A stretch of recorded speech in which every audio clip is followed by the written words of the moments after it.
ಪರಮಾತ್ಮನೇ ಸತತಮೇಕರೂಪಿಣೇ ದಶರೂಪಿಣೇ ಶತಸಹಸ್ರರೂಪಿಣೇ ಅವಿಕಾರಿಣೇ ಸ್ಫುಟಮನಂತರೂಪಿಣೇ ಸುಖಚಿತ್ ಸಮಸ್ತತನವೇ ನಮೋ ನಮಃ. ತಪೋವಿದ್ಯಾವಿರಕ್ತ್ಯಾದಿ ಸದ್ಗುಣೌಘಾಕರಾನಹಂ ವಾದಿರಾಜಗುರುನ್ ವಂದೇ ಹಯಗ್ರೀವದಯಾಶ್ರಯಾನ್. ಶ್ರೀ ಗುರುಭ್ಯೋ ನಮಃ. ಹರಿ ಓಂ. ದಶಾವತಾರ ಸ್ತುತಿಯ ಅರ್ಥಚಿಂತನದಲ್ಲಿ ರಾಮದೇವರ ಅವತಾರದ ವರ್ಣನೆಯನ್ನು ಅನೇಕ ಶ್ಲೋಕಗಳಲ್ಲಿ ವಾದಿರಾಜ ಸ್ವಾಮಿಗಳು ಮಾಡಿ ತಿಳಿಸ್ತಾ ಇದ್ದಾರೆ. ನಿನ್ನೆ ದಿನ 13ನೆಯ ಶ್ಲೋಕದ ಚಿಂತನೆಯನ್ನು ನಾವು ಮಾಡಿದ್ದೇವೆ. ಇವತ್ತು 14ನೆಯ ಶ್ಲೋಕದಲ್ಲಿ ಬರುವ ರಾಮಾಯಣದ ದಿವ್ಯ ಕಥೆಗಳ ಮೂಲಕ ರಾಮದೇವರ ಆ ದಿವ್ಯವಾದ ಮಹಿಮೆಯನ್ನು ತಿಳಿದುಕೊಳ್ಳೋಣ.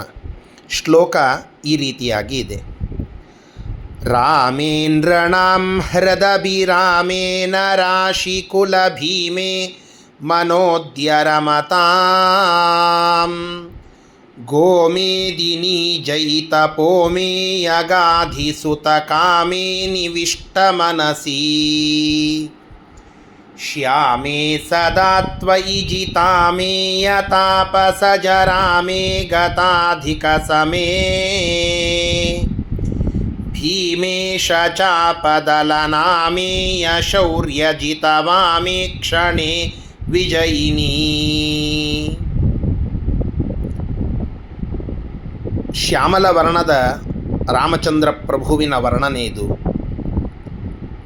ರಾಮಚಂದ್ರ ಪ್ರಭುವಿನ ಆ ಭಾರೀಯಾದಂತಹ ರೂಪ ಎಲ್ಲ ಜನರ ಮನಸ್ಸನ್ನು ಸೂರೆಗೊಳ್ಳುತ್ತಾ ಇದೆ. ಆ ಮನಸೂರೆಗೊಳ್ಳುವಂತಹ ಸ್ಫುರದ್ರೂಪ ಅದು ರಾಮಚಂದ್ರ ಪ್ರಭುವಿನದ್ದು. ಹೃದಯಕ್ಕೆ ಆನಂದವನ್ನು ಕೊಡುವಂತಹ ಭಗವಂತನ ರೂಪ ಇದು. ಸಜ್ಜನರಿಗೆ ಸಂತೋಷವನ್ನು ಕೊಡುತ್ತಾ ಇದ್ದರೆ ಅನೇಕ ದುರ್ಜನರಾದ ರಾಕ್ಷಸರಿಗೆ ಅದು ಹೃದಯ ವಿದ್ರಾವಕವಾಗಿ ಭಯಂಕರವಾಗಿ ಆಗ್ತಾ ಇದೆ. ಒಬ್ಬರಿಗೆ ಹೃದಯಕ್ಕೆ ಸಂತೋಷ, ಇನ್ನೊಬ್ಬರಿಗೆ ಹೃದಯ ಛಿದ್ರವಾಗುವಂತಹ ಆ ರೂಪ ರಾಮಚಂದ್ರ ಪ್ರಭುವಿನದ್ದು. ವಿಶ್ವಾಮಿತ್ರರು ರಾಮಚಂದ್ರ ಪ್ರಭುವನ್ನು ಕರೆದುಕೊಂಡು ಹೋಗಬೇಕು ಅಂತ ಹೇಳಿ ದಶರಥನ ಆಸ್ಥಾನಕ್ಕೆ ಬರ್ತಾರೆ.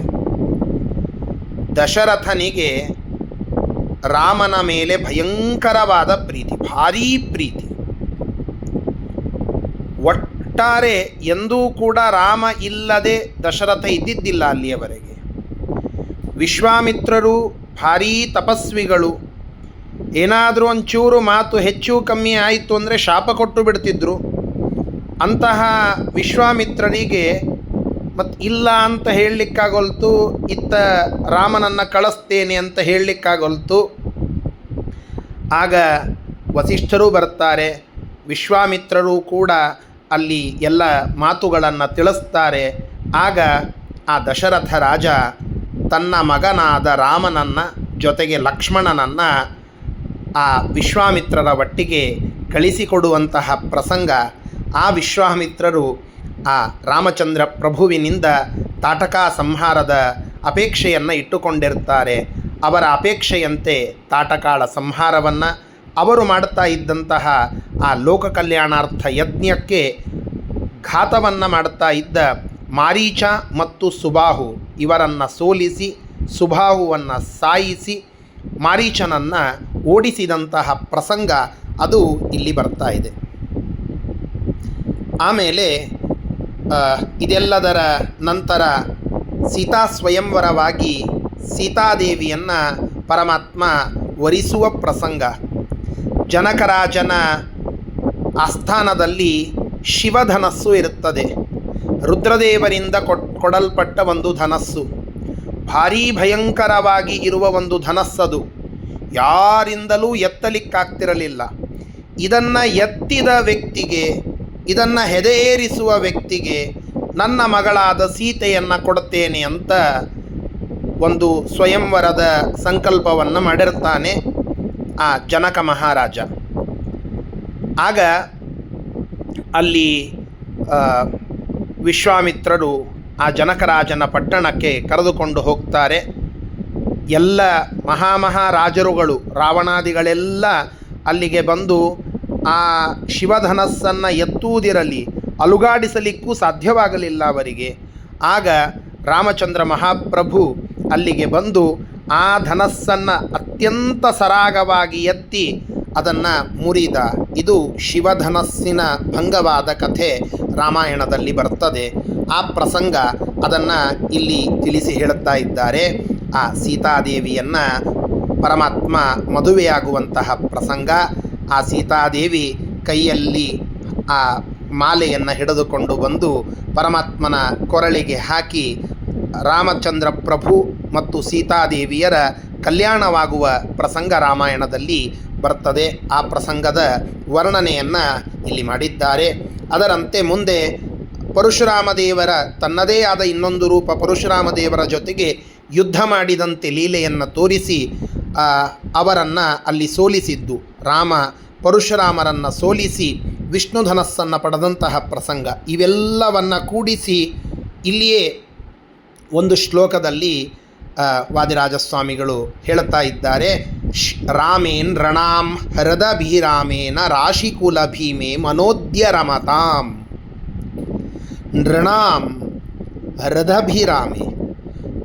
ನೃಣಾಂ ಅಂದರೆ ನರರು, ಮಾನವರು.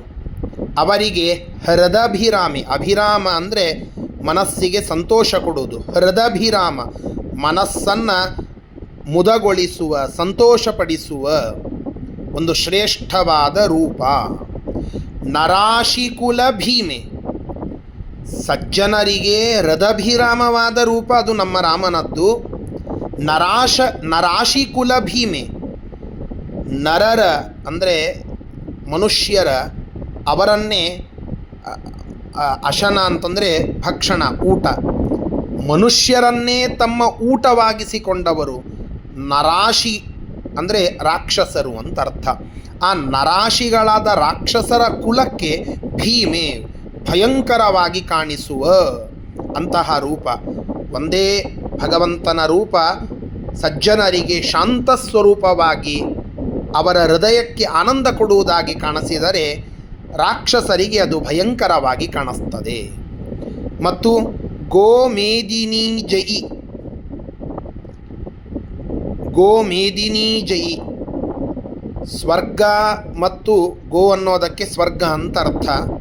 ಮತ್ತು ಮೇದಿನಿ ಅಂತಂದರೆ ಭೂಮಿ ಅಂತ ಅರ್ಥ. ಸ್ವರ್ಗ ಮತ್ತು ಭೂಲೋಕಗಳನ್ನು ಗೆಲ್ಲುವಂತಹ ತಪಃ, ಆ ತಮ್ಮ ತಪಸ್ಸಿನಿಂದ ಅಪ್ರಮೇಯನಾಗಿರತಕ್ಕಂತಹ ಗೋಮೇದಿನಿ ಜಯಿ ತಪೋಮೇಯ ಯಾರು? ಗಾಧಿಸುತ. ಗಾಧಿಯ ಮಗನಾಗಿರತಕ್ಕಂತಹ ವಿಶ್ವಾಮಿತ್ರ ಋಷಿ, ಗಾಧಿರಾಜ ಅವನ ಮಗ ವಿಶ್ವಾಮಿತ್ರ. ಈ ಹಿಂದೆ ಪರಶುರಾಮ ದೇವರ ಅವತಾರದ ಪ್ರಸಂಗವನ್ನು ನಾವು ತಿಳಿದುಕೊಳ್ಳುವ ಸಂದರ್ಭದಲ್ಲಿ ಅಲ್ಲಿ ಗಾಧಿರಾಜನಿಂದ ವಿಶ್ವಾಮಿತ್ರರು ಹುಟ್ಟಿ ಬಂದರು ಅಂತನ್ನುವ ಕಥೆಯನ್ನು ನಾವು ಕೇಳಿದ್ದೇವೆ. ಆ ಗಾಧಿಸುತನಾದ ವಿಶ್ವಾಮಿತ್ರನೆಂಬ ಋಷಿಯ ಕಾಮೆ ಅವರ ಇಚ್ಛೆಯನ್ನು ಪೂರೈಸುವುದರಲ್ಲಿ, ಅವರ ಇಚ್ಛಾ ಏನಿತ್ತು ಅಂದರೆ ಲೋಕ ಕಲ್ಯಾಣಾರ್ಥವಾಗಿ ಮಾಡಲ್ಪಡುವ ಆ ಯಜ್ಞಕ್ಕೆ ಕಂಟಕರಾದ ತಾಟಕ ಮತ್ತು ಆ ತಾಟಕಾಳ ಮಕ್ಕಳ ಸಂಹಾರವನ್ನು ರಾಮಚಂದ್ರ ಪ್ರಭು ಬಂದು ಮಾಡಬೇಕು ಅಂತನ್ನೋದು. ಆ ರಾಮನಿಂದ ಈ ಎಲ್ಲ ಖಲರ ಸಂಹಾರವನ್ನು ಮಾಡಿಸುವ ಇಚ್ಛೆ ಆ ಋಷಿಗೆ.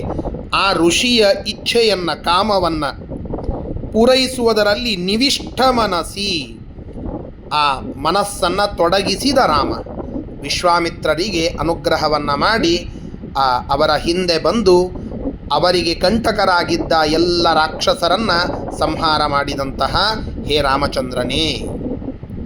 ಶ್ಯಾಮೇ, ರಾಮಚಂದ್ರ ಪ್ರಭುವಿನ ಬಣ್ಣ ಅದು ನಸುಗಪ್ಪು ಬಣ್ಣ ಅಂತ ಹೇಳುತ್ತಾರೆ.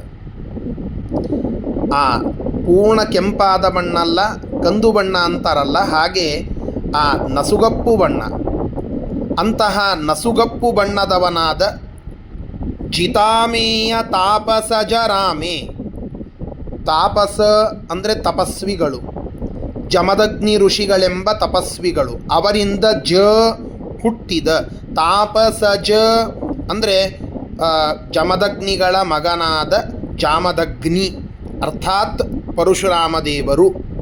ತಾಪಸಜ ರಾಮ, ಅವರನ್ನು ಅಳತೆ ಮೀರಿದಂತಹ ಅಮೇಯರಾದ ಪರಾಕ್ರಮಶಾಲಿಗಳಾದ ಋಷಿಪುತ್ರರಾದ ಪರಶುರಾಮ ದೇವರನ್ನು ಅಲ್ಲಿ ಗೆದ್ದಂತೆ ತೋರಿಸಿ ಲೀಲೆಯನ್ನು ತೋರಿಸಿದಂತಹ ಗತಾಧಿಕ ಸಮೇ, ತನಗೆ ಸಮನು ಯಾರೂ ಇಲ್ಲ, ಅಧಿಕರು ಯಾರೂ ಇಲ್ಲ.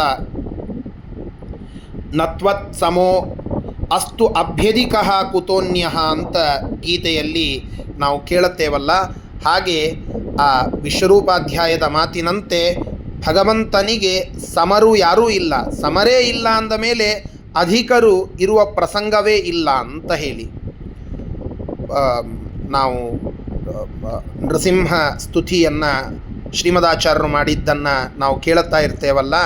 ಲಕ್ಷ್ಮೀಕಾಂತ ಸಮಂತತೋ ವಿಕಲಯನ್ನೈವೇಶಿತುಸ್ತೆ ಸಮಂ ಪಶ್ಯಾಮ್ಯುತ್ತಮ ವಸ್ತು ದೂರತರತೋಪಾಸ್ತಂ ರಸೋ ಯೋಷ್ಟಮಃ. 6 ರಸಗಳಿವೆ, 7ನೇ ರಸವೇ ಇಲ್ಲ ಅಂದಾಗ 8ನೇ ರಸ ತೆಗೆದುಕೊಂಡು ಬನ್ನಿ ಅಂತ ಹೇಳಿದರೆ ಹೇಗೆ ಮೂರ್ಖತನವಾಗ್ತದೋ ಹಾಗೆ ಭಗವಂತನಿಗೆ ಸಮರಾದಂಥವರೇ ಇಲ್ಲ ಅಂದ ಮೇಲೆ ಅವನಿಗಿಂತ ಅಧಿಕ, ಅವನಿಗಿಂತ ಹೆಚ್ಚು ಅನ್ನುವಂಥವರು ಯಾರೂ ಇಲ್ಲ. ಅಂತಹ ಅಧಿಕ ಮಾಸ ನಿಯಾಮಕನಾದ ಪುರುಷೋತ್ತಮ ಅನ್ನುವುದನ್ನು ಇಲ್ಲಿ ತಿಳಿಸಿ ಹೇಳುತ್ತಾ ಇದ್ದಾರೆ. ಗತಾಧಿಕ ಸಮೇ, ಅಧಿಕರೂ ಇಲ್ಲ ಸಮರೂ ಇಲ್ಲ ಅಂತಹ ರಾಮಚಂದ್ರ ಪ್ರಭು ಭೀಮೇಶ ಚಾಪ ದಲನ. ಭೀಮ ಅಂದರೆ ಭಯಂಕರವಾದ, ಈಶ ಅಂದರೆ ಶಿವ, ಆ ಶಿವನ ಚಾಪ ಅಂದರೆ ಧನಸ್ಸು, ಆ ಶಿವನ ಧನಸ್ಸನ್ನು ದಲನ ಮುರಿದ, ಶಿವಧನಸ್ಸಿನ ಭಂಗ ಮಾಡಿದ, ಜನಕರಾಜನ ಆ ಸ್ಥಾನದಲ್ಲಿರುವ ಶಿವಧನಸ್ಸನ್ನು ಮುರಿದ. ಅಮೇಯ ಶೌರ್ಯ, ಯಾರಿಗೂ ಊಹೆ ಸಿಗಲಿಕ್ಕಾಗದಂತಹ ಅಳತೆ ಮೀರಿದ ಶೌರ್ಯವನ್ನು ಹೊಂದಿರುವ ರಾಮಚಂದ್ರ ಪ್ರಭುವೇ ಜಿತ ವಾಮೇಕ್ಷಣೆ. ವಾಮೇಕ್ಷಣ ಅಂತಂದರೆ ಅದು ಸೀತೆ ಅಂತ ಅರ್ಥ. ಸುಂದರಳಾದ, ಭಾರೀ ಸುಂದರವಾದ ಕಣ್ಣನ್ನು ಉಳ್ಳಂತಹ ಆ ಸೀತಾದೇವಿಯನ್ನು ಅಲ್ಲಿ ಸ್ವಯಂವರದಲ್ಲಿ ಆ ಧನುರ್ಭಂಗವನ್ನು ಮಾಡಿ ಗೆದ್ದಂಥವನಾದ ರಾಮಚಂದ್ರ ಪ್ರಭು ಸದಾ ವಿಜಯಿನಿ, ಯಾವಾಗಲೂ ಕೂಡ ವಿಜಯಶಾಲಿಯಾಗಿರತಕ್ಕಂತಹ ನಮ್ಮ ರಾಮೇ ಆ ರಾಮಚಂದ್ರ ಪ್ರಭು, ಅವನಲ್ಲಿ ನನ್ನ ಮನಃ ಅದ್ಯ ರಮತಾಂ, ನನ್ನ ಮನಸ್ಸು ಈ ಹೊತ್ತು ಆ ಪರಮಾತ್ಮನಲ್ಲಿ ರಮತಾಂ ರಮಿಸಲಿ. ಇಷ್ಟೆಲ್ಲ ವೈಭವಗಳನ್ನು ರಾಮಾಯಣದ ಸಂದರ್ಭದಲ್ಲಿ ತೋರಿಸಿದಂತಹ ಆ ರಾಮಚಂದ್ರ ಪ್ರಭುವಿನ ಪಾದ ಕಮಲಗಳಲ್ಲಿ ನನ್ನ ಮನಸ್ಸು ಇರಲಿ ಎಂಬುದಾಗಿ ಪ್ರಾರ್ಥನೆಯನ್ನು ಮಾಡಿದ್ದಾರೆ. ಆ ಪ್ರಾರ್ಥನೆಯನ್ನು ನಾವು ಸಲ್ಲಿಸಿ ರಾಮನ ಸ್ಮರಣೆಯನ್ನು ಮಾಡೋಣ. ಶ್ರೀಕೃಷ್ಣಾರ್ಪಣಮಸ್ತು. ಹರಯೇ ನಮಃ.